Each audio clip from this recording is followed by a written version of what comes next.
So we are going to start with galvanometer. Earlier we have seen that if a coil is kept in the magnetic field, it experiences torque. And the expression for torque was when a coil is placed in magnetic field, it experiences the torque. And we have torque is equal to N. N matlab number of turns, I, that is the current carried by the coil, A, that is the area of the coil, B, that is the magnetic field in which it is placed, into sine of phi, where phi is angle between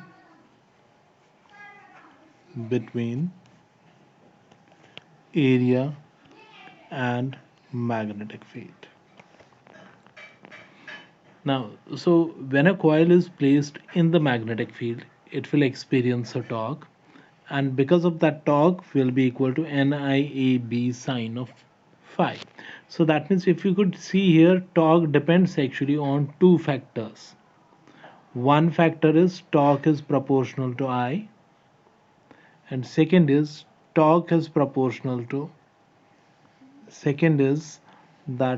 is proportional to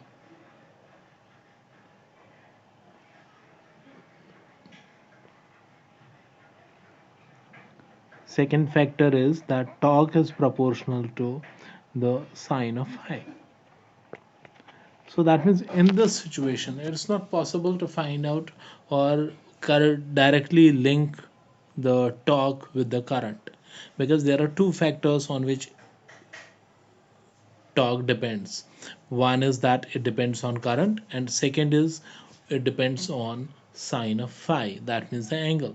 So what we'll do is that in case of actual galvanometer, we take a field wherein this angle will become 90. So sine of 90 will always be equal to 1. So that means if we take such a situation, that means if phi is equal to 90, that is the angle between the area vector and the magnetic field. If that is equal to 90, then we'll say that torque is proportional to current only. Of course, we know that number of turns can't be changed, area of the coil cannot be changed, and the magnetic field cannot be changed. So therefore, there is only one factor on which this torque depends, and we say that torque depends on these two factors. So torque is proportional to the current. Now, such a field wherein you'll have phi is equal to 90, that means the angle between area vector and the magnetic field is 90. We call such a field as radial field. We call such a field as radial field.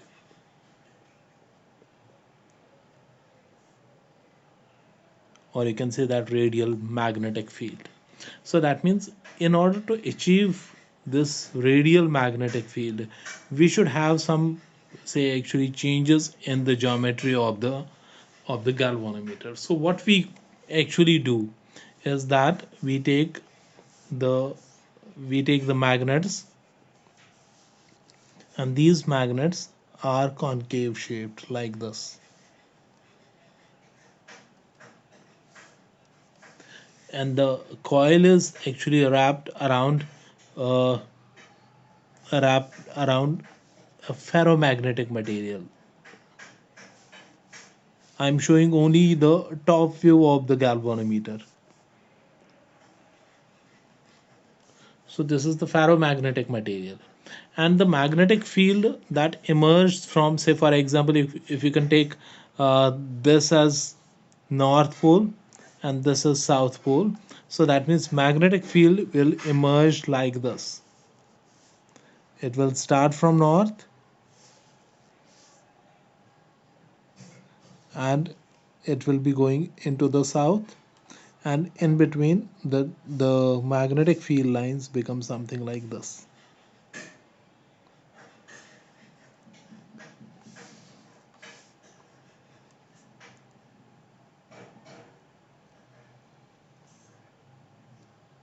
something like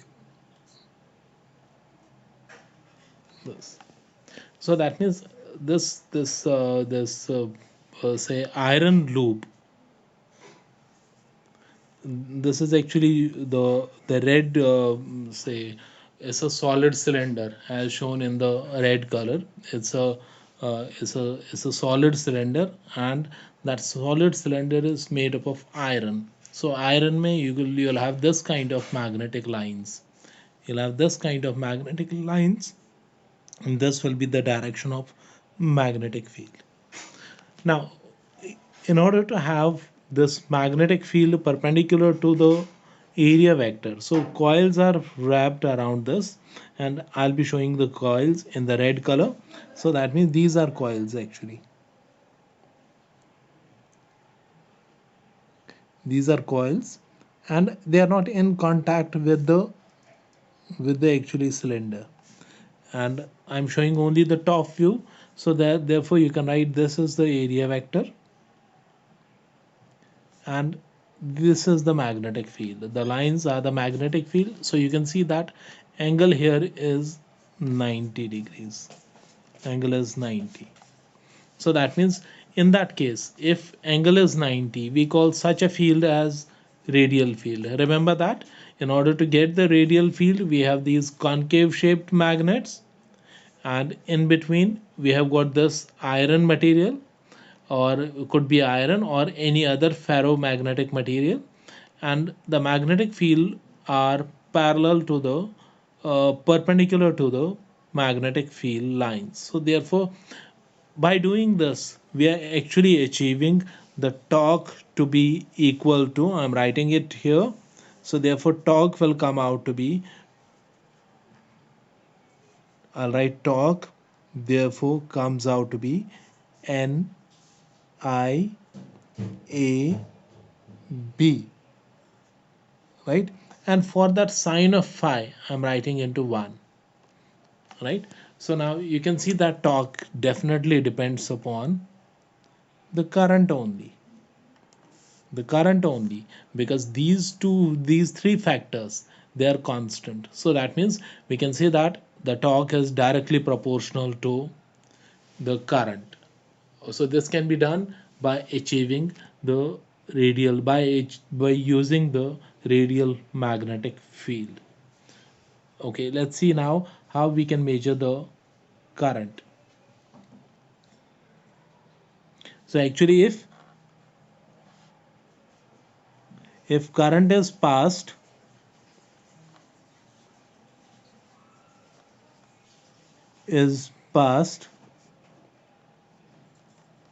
through the coil,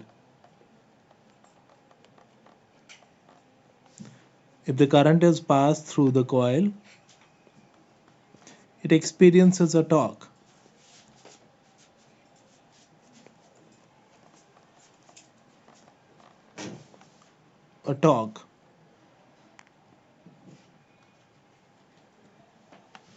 Now, when it experiences a torque, it starts turning. But in the galvanometer, there's an arrangement of you can say springs, or you can have a thread. So I'll show you the springs are attached actually in this way. There could be a thread like phosphor bronze wire, or there could be an arrangement of springs. So I'll show you one of the diagrams, because we want to measure the current. So I'm doing it this way. So for example, I'll draw it again. I've got this as the north pole of the magnet, and let me write it this way. So this is north pole of magnet, and I'll represent south by maybe green light, green color. So this is the south pole of the magnet, and this is that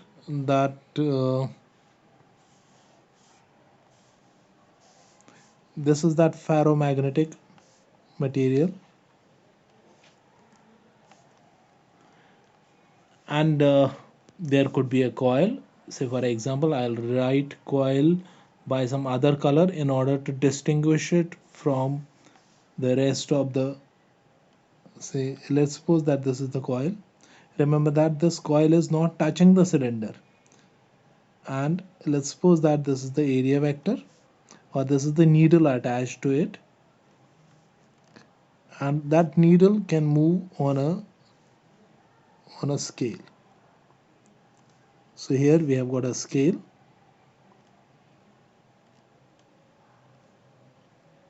and you know that when the current is passed through this coil, it can turn this way.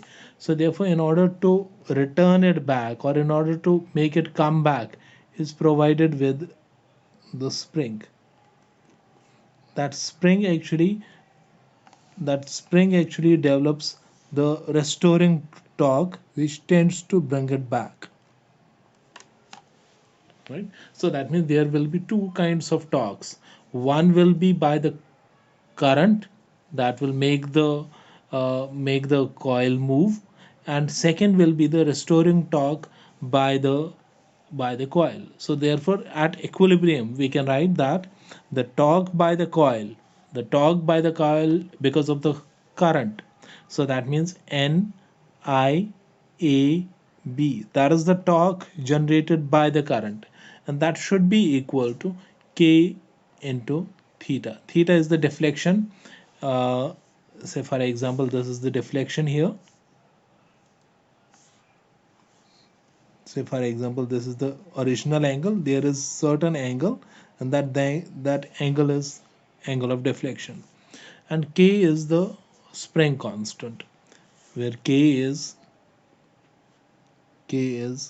spring constant.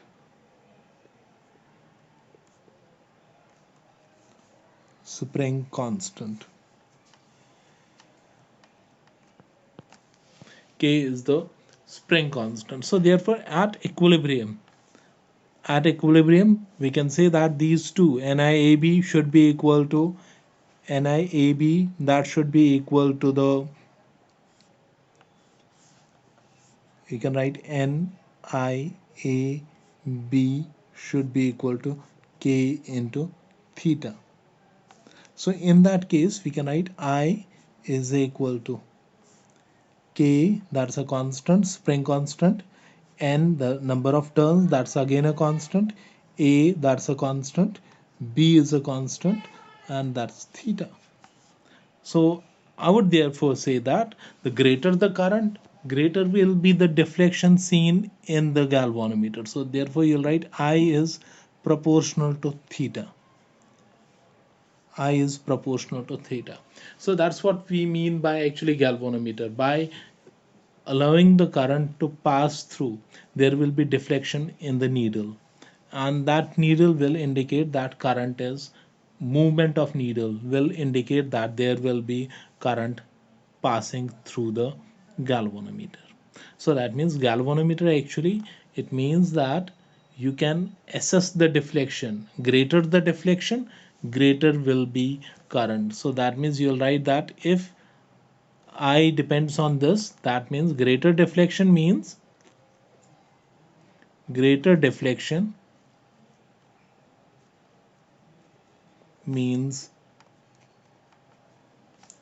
current.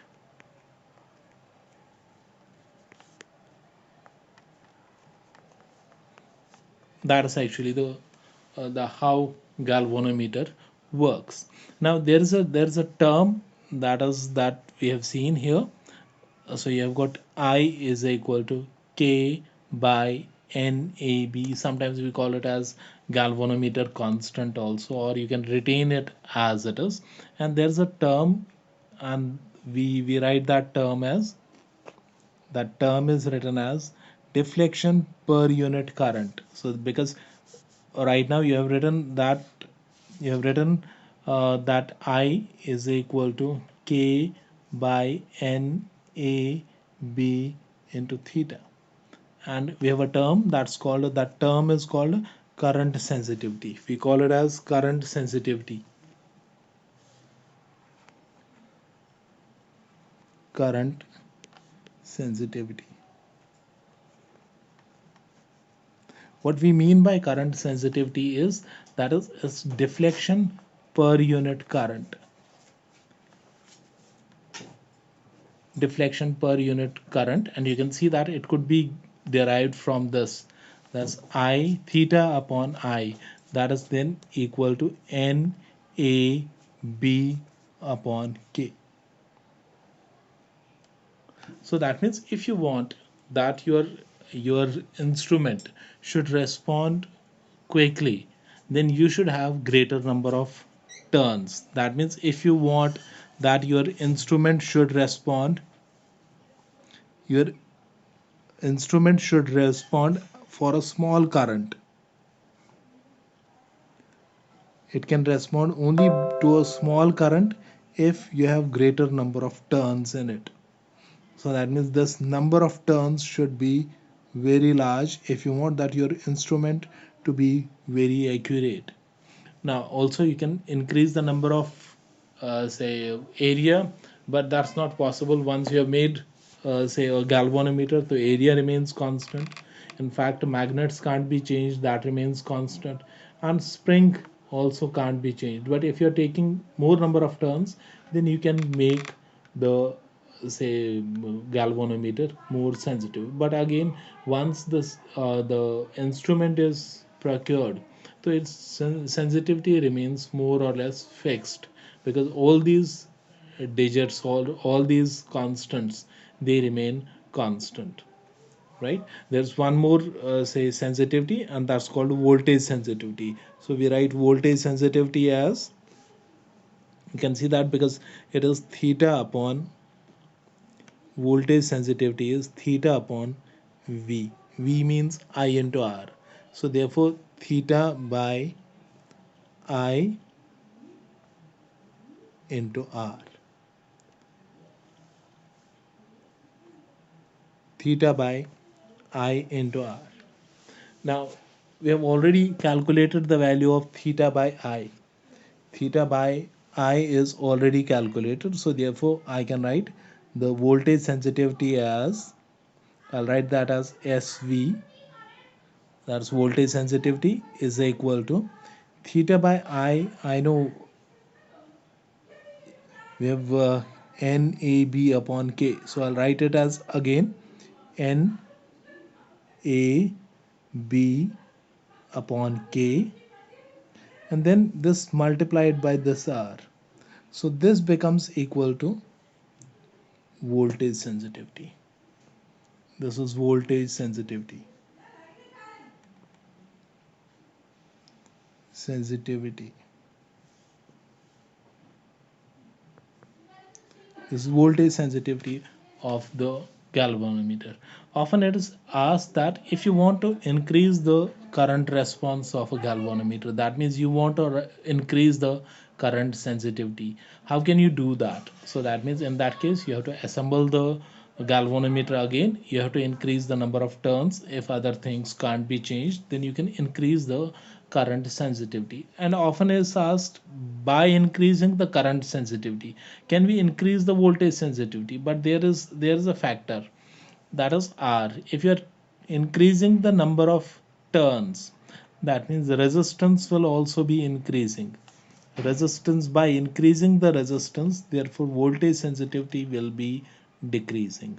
Voltage sensitivity will be decreasing. So that means by increasing the current sensitivity, you may not be increasing the voltage sensitivity, or you may not changing the voltage sensitivity by the same factor, because resistance also changes. So therefore I can write by increasing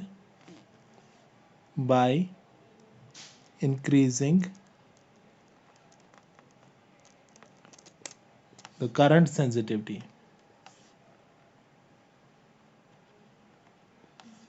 does not mean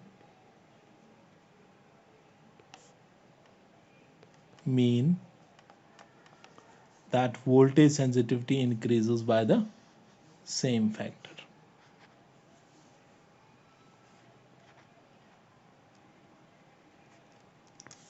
Sensitivity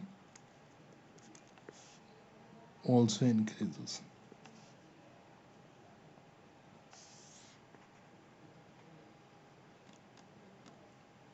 So therefore, if I'll sum up my galvanometer, SN, if we want to sum up what we have done in the galvanometer, so galvanometer is nothing but an instrument to detect very small currents. So in galvanometer, I'll turn it this way so that you can see the entire things now. You can see that in my galvanometer, we have already studied that the torque depends upon number of turns, the current A, B, and sine of phi. So therefore, first thing is that we must reduce the sine of phi. We must reduce the sine of phi. So therefore, by taking radial field, the phi becomes negative, phi becomes 90, and by doing that we are actually reducing the dependence on a single factor, that is torque becomes proportional to I. Now if current is passed through this coil, it tends to turn, because we have studied that whenever current is passed in the magnetic, in the coil through a magnetic field, then it will experience deflection. So therefore what we want to actually do is that we want to see how much, or how can we change the, how can we change or how can we detect the current. So therefore this deflection will be actually the measure of the current that we pass through the galvanometer, that we pass through the galvanometer. So therefore I is proportional to the, to theta. Now we have some terms here, say for a current sensitivity, well this term, that is theta by I, that will be equal to theta by I, that will be equal to NAB upon K. We call this as current sensitivity, and current sensitivity is, this current sensitivity is constant because it depends on number of turns, area vector, area of the coil, and magnetic field, and K is spring constant. Normally these things can't be changed, but if you're assembling a new instrument, if you want to increase the current sensitivity, so what you can do is that you can increase the number of turns. By that way you can increase the current sensitivity, but voltage sensitivity may not increase by the same factor. So this is your galvanometer. I'll discuss later on some questions based on galvanometer. So I'll right now switch it off, and we'll wait for the few questions that we'll be discussing in the next slide.